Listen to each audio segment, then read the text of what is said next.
Bismillahirrahmanirrahim. Assalamualaikum warahmatullahi wabarakatuh. Kesempatan kali ini kita akan membahas tentang sesuatu yang bisa menjadi suci dengan proses, beberapa proses ya, yang awalnya itu najis bisa jadi suci. Jadi perkara-perkara mungkin yang awalnya itu najis bisa jadi suci. Dari kitab Safinatun Najah. Faslun alladzi yadhuru minan najasati salasatun.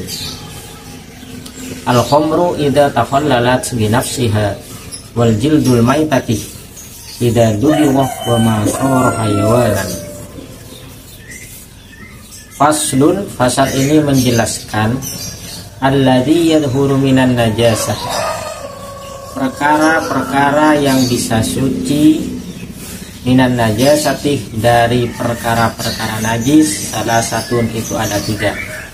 Jadi ada 3 perkara najis yang bisa menjadi suci, yaitu yang pertama al-khamru, khamr, arak. Idza takhallalat bi nafsiha, idza takhallalat, bila menjadi cuka, bi nafsiha, dengan sendirinya, artinya tanpa ada proses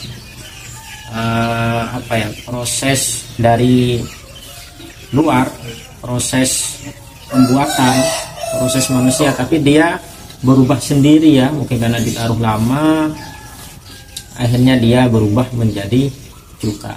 Maka kalau sudah menjadi cuka, yang khamr itu awalnya najis, maka menjadi suci, bisa digunakan untuk memasak dan lain sebagainya. Khamr itu biasanya dibuat dari perasan anggur dan digunakan untuk mabuk-mabukan. Khamr itu najis. Al-khamru muskirun wa kullu muskirin haramun. Khamr itu memabukkan, dan setiap yang memabukkan itu haram.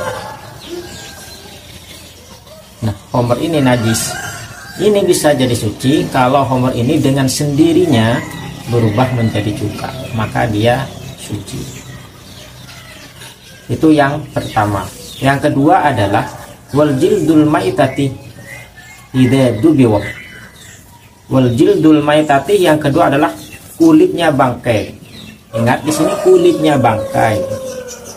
Bangkai itu apa? Al maitati itu apa? Adalah hewan yang mati tanpa disembelih secara hukum syariat. Jadi kalau ada hewan mati tidak disembelih dengan cara hukum syariat, maka itu dalam hukum fikih itu disebut bangkai, artinya tidak boleh dimakan, najis. Jadi kalau Anda misalkan nih punya kambing, punya sapi, punya kerbau, keracunan, mati tanpa disembelih, maka itu semuanya najis, mulai dari kulitnya semuanya najis. Namun kulitnya itu masih bisa dipakai, kulitnya bisa dipakai, dijual, namun dengan cara idza dubiwah, dengan cara disamak. Kalau dagingnya tetap ya tidak bisa dipakai, harus dibuang karena itu udah najis.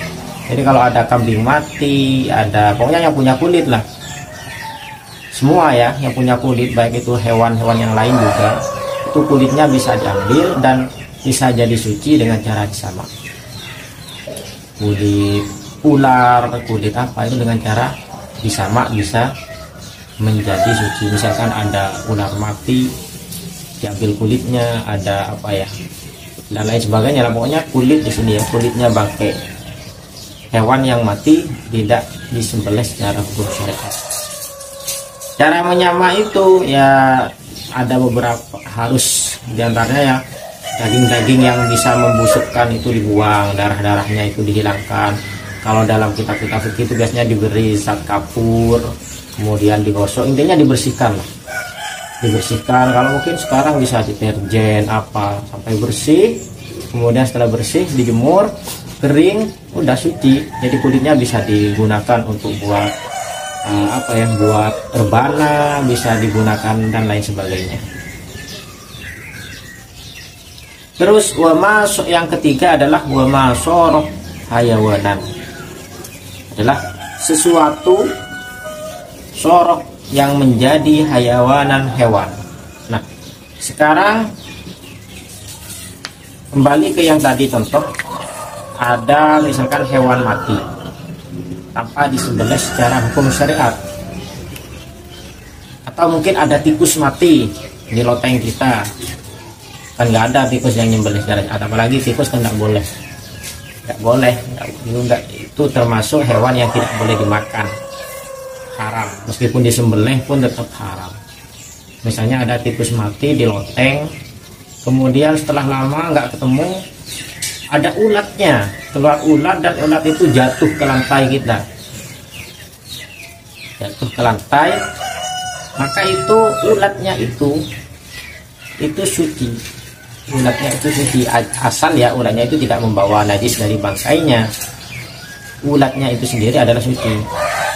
Atau contoh misalkan dari hewan yang mati tadi keluar ulat, kemudian kalian suka dengan ulat, kalian bisa ambil itu ulatnya, dicuci bersih, baru dia jadi suci. Jadi kalau ulat yang jatuh dari bangkai itu tidak membawa najis bangkainya, alias kering, pilihan nggak ada apa-apanya, ya udah itu suci, tidak najis. Itu adalah contoh dari 3 perkara najis yang bisa menjadi suci. Yang pertama adalah homer, ketika berubah menjadi cuka dengan sendirinya. Yang kedua adalah kulitnya bangkai yang disamak. Yang ketiga adalah masor hayonan, sesuatu yang menjadi hewan. Jadi dari barang najis itu muncullah hewan-hewan, karena mungkin dia mati atau lain sebagainya. Seperti itu ya. Mungkin itu penjelasannya. Sekarang kita akan makna jawab. Faslun alladzi yadhuru minan najasati. Faslun utawi iki ku fasal alladzi yadhuru, alladzi tining perkara, tining perkara, yadhuru kang iso suci opo alladzi minan najasati saking piro-piro najis. Salah satu iku ono 3. Al-khamru siji, al-khamru iku khamr ida takhallalat, ida dalam tatkalanya takhallalat hati cuka opo khamr binafsiha kalawan awak dhewe khamr. Wajildul maitati lan loro kuliti bangke, kuliti batang, ida ing dalam tatkalane dubi den sama opo jildul maitati. Wa malan perkara soro kang hati opo ma hayawanan ing hayawan. Wa malan perkara soro kang hati opo ma hayawanan hati hayawan. Faslun ini panika pasal alladzi ini perkara yang baru seketi socek, yang harus bisa socek pun apa alladzi minan najasati dari pansaponapa najis.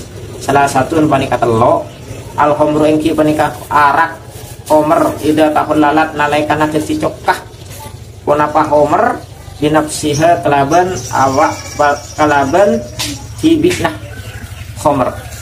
Wajildul maytatih ban kol ing mayit maka beketang ida nalaikana dubi wah esama punapa kole wa ma ban kerang sorok seketih punapa ma hayawanan menikah detik hayawan.